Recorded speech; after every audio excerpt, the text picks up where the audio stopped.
Hello, Pokemon Horizons episode 102. There will be a members only and a Patreon exclusive because I actually have watched this episode. The first 6 minutes of this episode I watched. But man, there was recording problems. So hopefully it won't happen now when I restarted. Because it would like freeze and I do not know why that happens.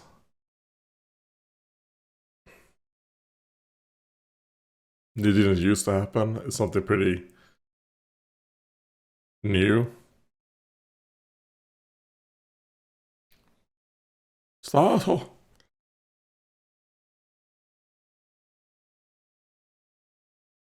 Kablamo. And then this was like cool to me. Like, okay, nice. I thought it would like throw it back at them, you know, throw the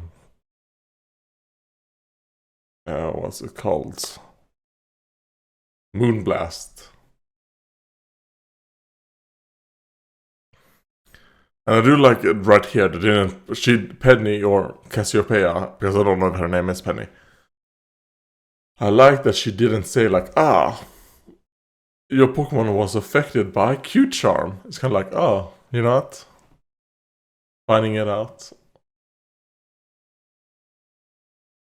Så på Nakuna-chan och tänka tough.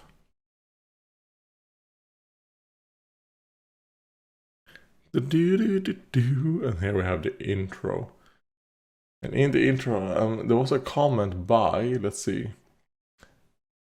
If I can find it again, wait.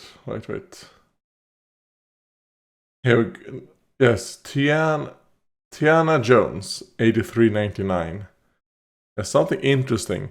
In the opening, everyone in light means they've trusted with Liko and Roy. With Liko and Roy, dotted and alt now freed way back into darkness means he might turn an evil side. Remember, he said work with explorers. And I don't think so. When we get there, I'll double check and see. Yeah, because I assume it's kind of like it's just gonna be, you know, the people that they've met during their journey who now trust the rising Volt Tacklers are just the ones they're showing right there. And I think the reason Freed, if that's the case, I actually haven't double checked to see if that's the case. If Freed is in darkness, I think it's just because he's missing, right? Because when it comes to the explorers, I think he's specifically talking about Emetheo. Okay, no. I don't think that means, or is insinuating that Freed might be on the evil side. I don't think so.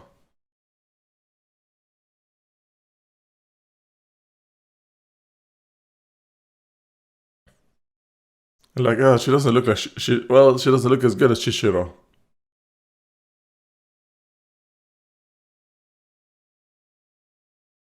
Cute charm. Oh, lovey-dovey body. Whew. I mean, I don't really use Sylveon, but kind of think, standing front to be like, my love.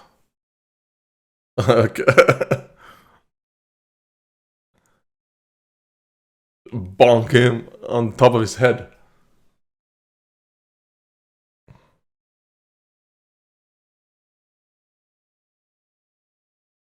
Alright. The Ash special. When Ash got confused, always just hit your head on the ground. And weirdly enough, his Pokemon would listen to that command. They were never confused about what he meant. Slam your head on the ground.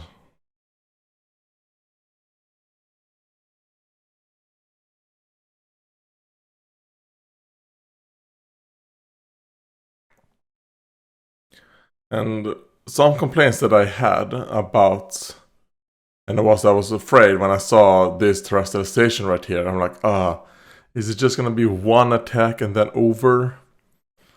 Because that's kind of like what has happened with terrestrialization. It's become pretty similar to like Z moves. that when you see them use it, you know, like, okay, the battle's gonna be over after 1 or 2 moves after this.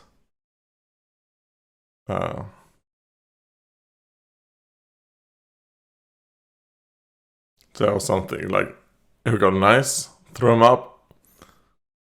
Tank the moon force, the moon blast. And I don't understand, what was the point of this slam right here? Like, was it just to kind of like stagger them a bit? You know, like cause a little bit of a flinch maybe? I'm not sure.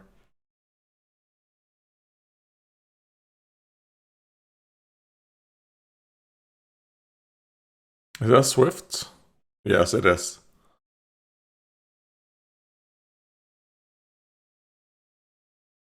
I don't get. I don't know. Okay, so I was correct. I thought the battle would go on longer. Because the members only the Patreon exclusive, it crashed right as she said. Use speed stars. I didn't see what happened after that. Okay. I don't like that. Okay, so my problem with the recitation still stands. It gets used, and then it's just. You're kind of like, oh, okay, the end of the battle is happening. I don't like it.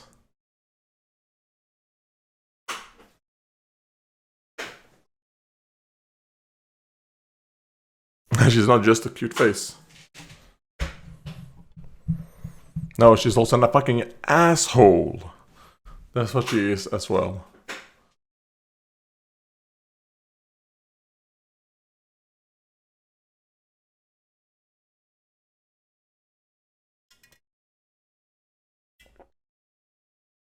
Good.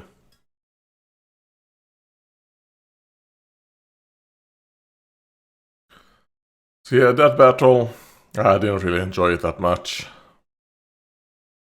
Kanchan got no attacks in.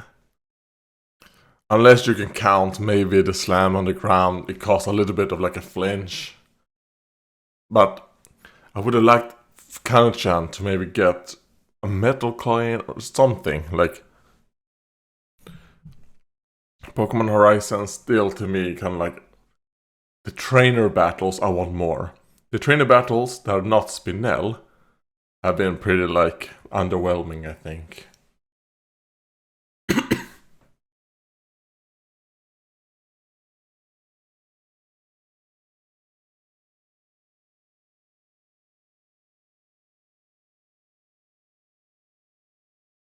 Thanks. But if we do, we have you to, heal us. So, a little bit of exertion.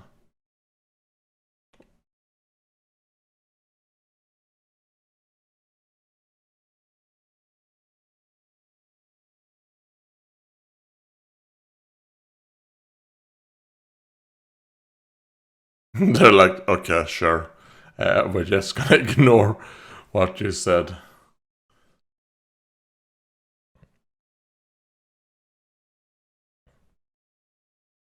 Did you hear that? Get it on camera. Yeah, and we see Gimmighoul. So I'm a bit kind of like, oh, we're seeing a ghost type. And I mean, the Pokemon that I believe Liko is gonna get is a ghost type. But I don't know, I'm just gonna say Litwick. Does Litwick exist in Paldea? I mean, not that it matters when it comes to the show. Oh, what is that?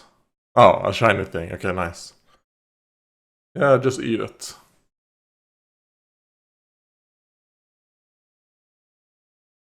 Oh. Oh, God. Like, oh god, she's like a masquerade. She has those 2 eyes there to confuse prey, to confuse predators. No.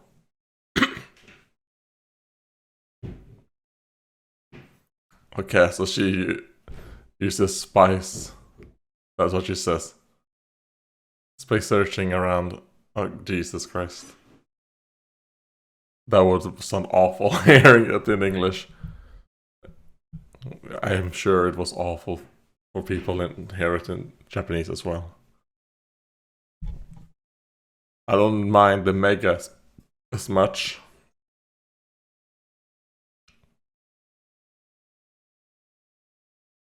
Or when you add stuff at the very end of a sentence, like peko.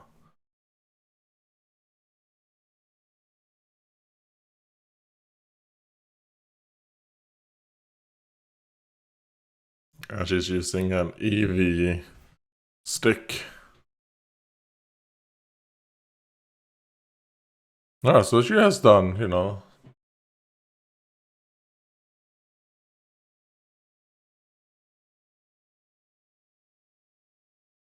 Good luck fitting that in your mouth.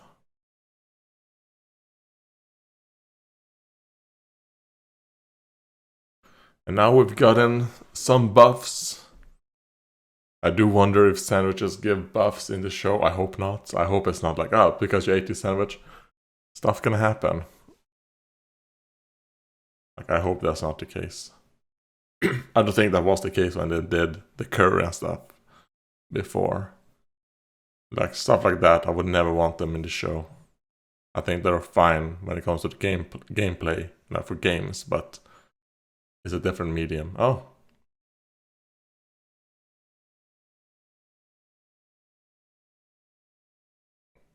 Useless? If it's made from gold, it's not useless, not even in the Pokemon world. And also, if it is an H-Gold, it probably has some value to it.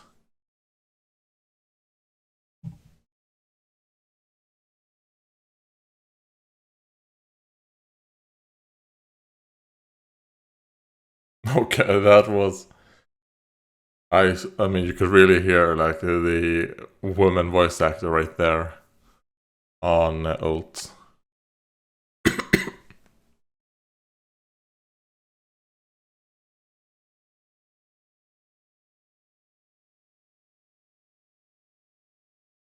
Like, aren't you surprised that there's so many coins in one little area?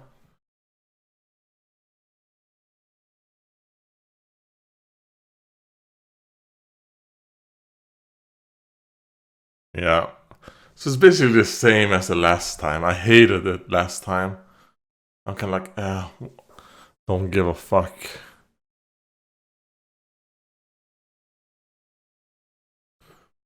Don't go out on your own, Terapagos.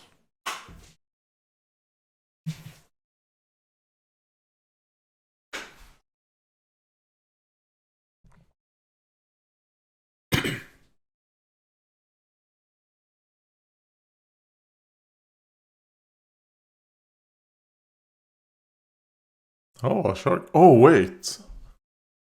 Oh, no, please don't tell. Please don't be true. So now we have quite a lot of different stories going on. We have the story with the Scavillain, the Shark Cadet, with the Gimmighoul.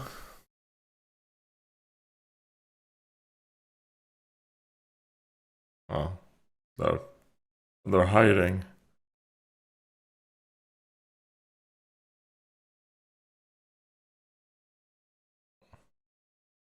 And there's some missing baby Pokemon as well. Hatram, can you send something? Oh. Okay, so Scavillain has been I feel affected by the Curium.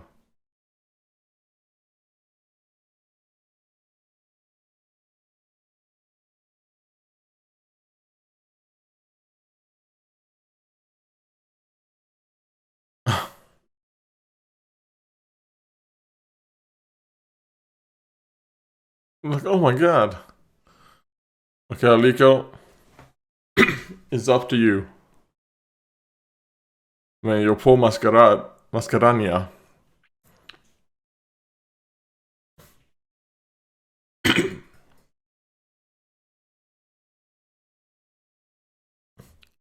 Now get the fuck away from here.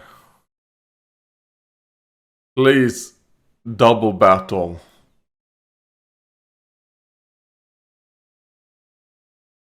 So it was that bullet seed?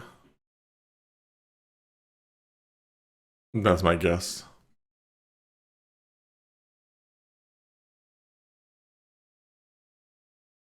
Flamethrower and bullet seed. Maybe not flamethrower, I mean it could be, I guess, incinerate as well. Yeah, while Mascherania is holding it, attack with Hatram.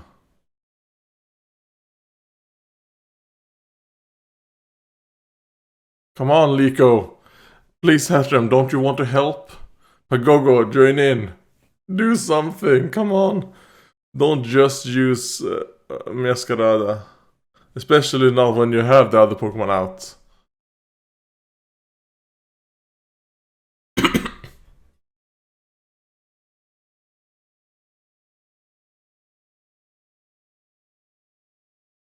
Nice shot.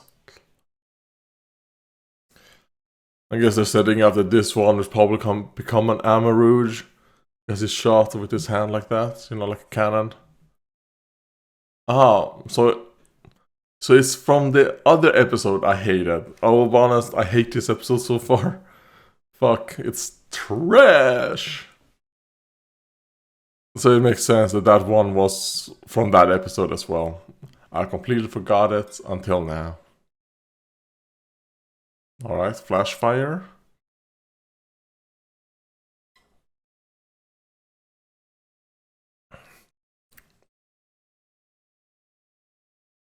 Nice hit.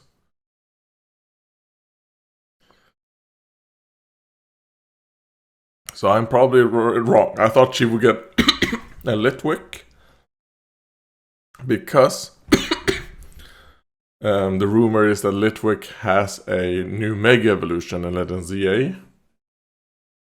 So I thought Liko would get a Litwick. Because of her voice actress holding a Litwick, a Sprigatito, and a Athena plushie. That was my prediction. And I saw a video of another person thinking that. I don't remember who it was though. Oh, it was like months ago.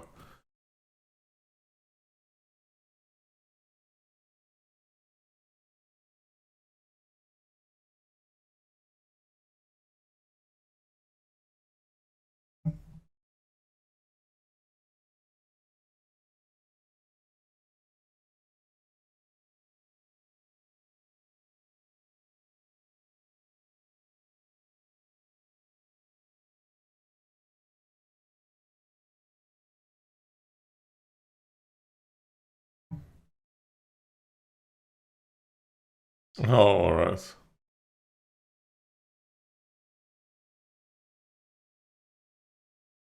Are you not gonna tell her? Also, the Oscar villains with 2 redheads. Alright.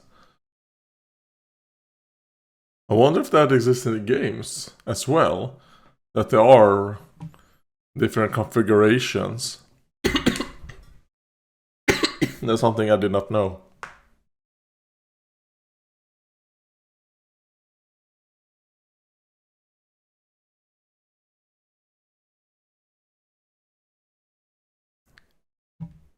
So she's gonna get this one. And it's gonna become an Amarouge, obviously. Because a Meteos one is a Ceruledge. Okay.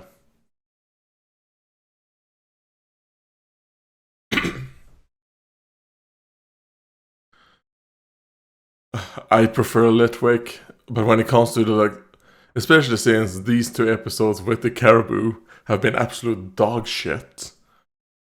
I hate them, but think about the story in contrast with the Meteos, her getting an Armarouge. It makes sense, alright? I like... Alright. But I think I just really wanted her to have a Litwick because I really like the Litwick line. Litwick, Lampent, and... Oh god, why is the name escaping me? Oh well.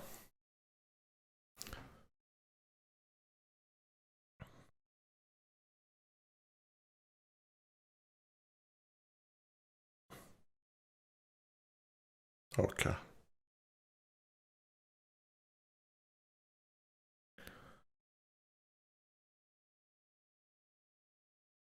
And you didn't warn her. Say like, you shouldn't use that. So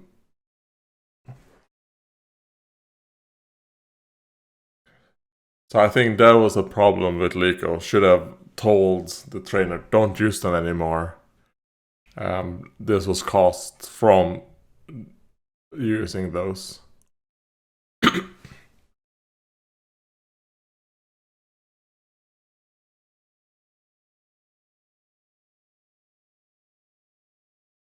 She's like, no thanks. I'm not doing a real IRL event. I don't want to get stabbed to death.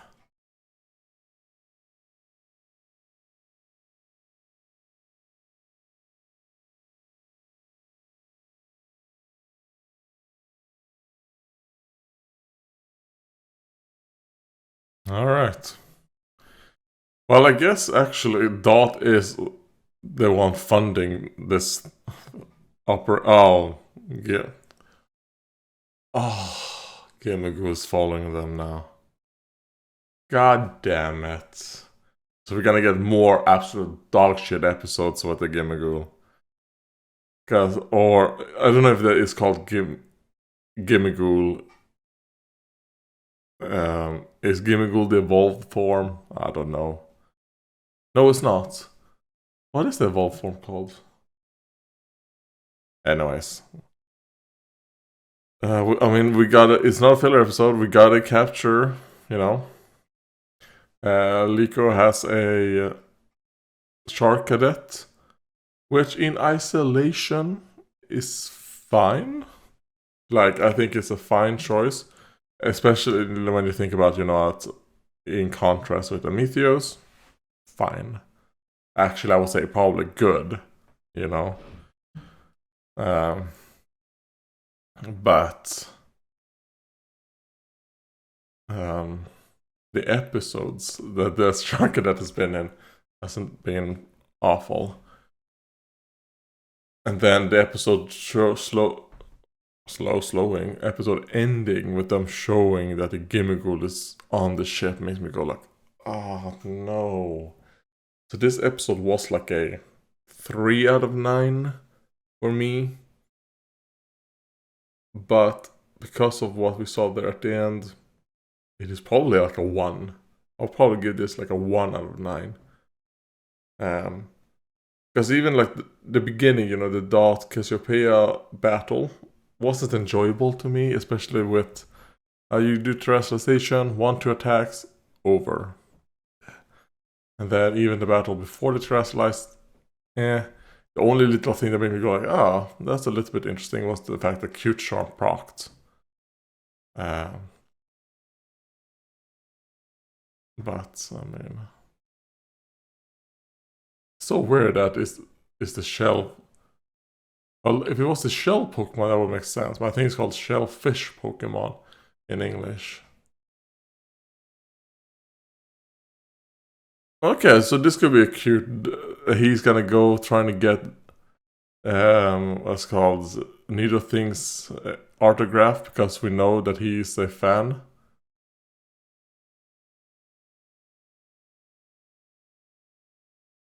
Oh, are they gonna kind of like work together a bit? Burn hot, get him in love. Alright. Konya and what is the other guy? What is the guy's name called? I don't remember, but okay. Next episode could be a bit cute, so let's hope that one is good at least. Because this one wasn't. Let's see.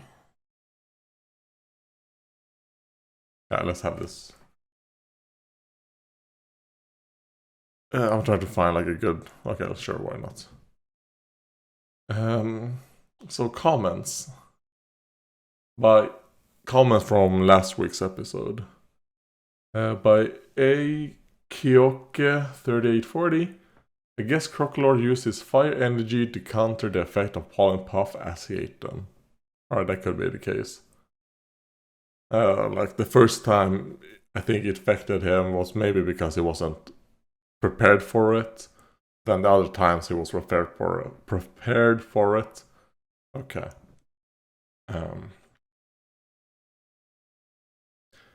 King Anthony 5885. At 1954, actually he did battle her, but he lost. And I'm pretty sure I asked if Roy battled Nemona back before the Braxius battle. Like, when was that? Episode 17? Who knows? Like, early on in the show.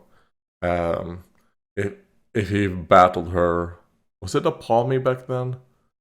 So, apparently they did, and he lost. And then this time he won. Let's see. Chemical Master 3267. I found out that Pinpuku is Hapini. Okay, that's interesting. That's pretty weird, actually. Because of the fact that, Chansey is lucky, Blissey is happy, or is it that way around? It might be that Blissey is lucky. No, it's not, because I'm pretty sure Chansey is lucky, and then Blissey is happy. And then, as I remember, not only from watching the show, but also watching Tokyo Soda play Scarlet and Violet. So Pinpuku. It was pretty weird that they don't give it like an English name, right? Like they did with the other two. Instead, they would call it Pinpuku.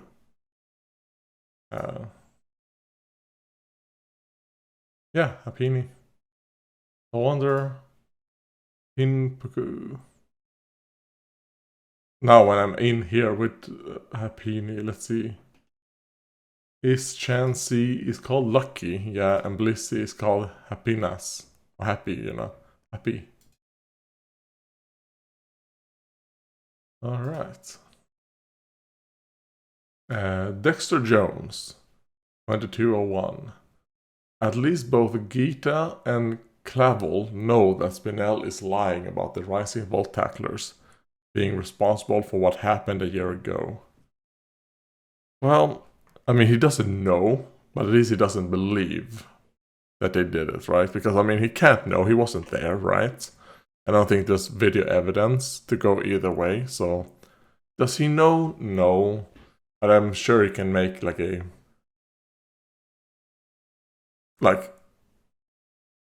he truly believes they didn't do it. So... But I know what you mean, like, at least that's the case. And I agree. Let's see. Tiana... Oh, okay, I already answered that during the intro. Duplin 980. I think he didn't take damage because eating is Crocodile's specialty. That could be it. That the first time he wasn't prepared for it, and that's why it damaged him. But then after that, he eats a lot. That could be the case. And then Hunter HQ. Let's take note that the Mona...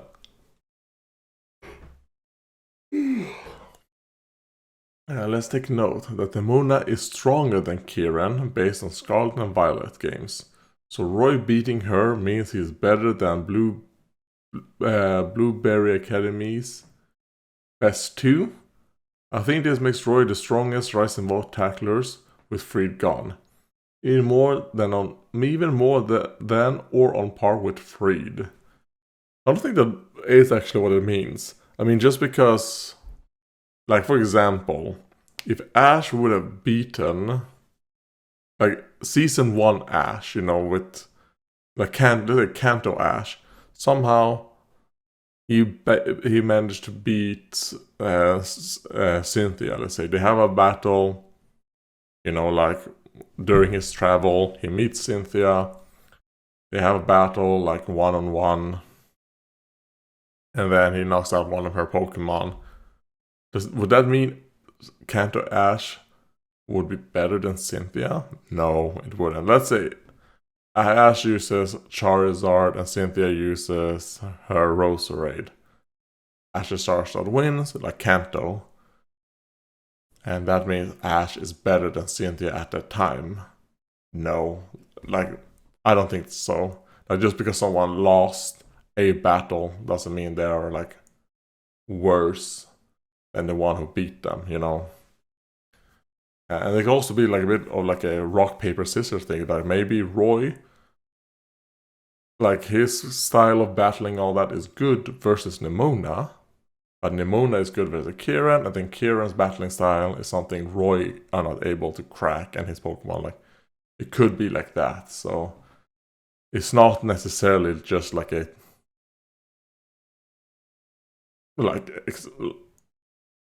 you defeat one person, that means you're just automatically better than a bunch of others.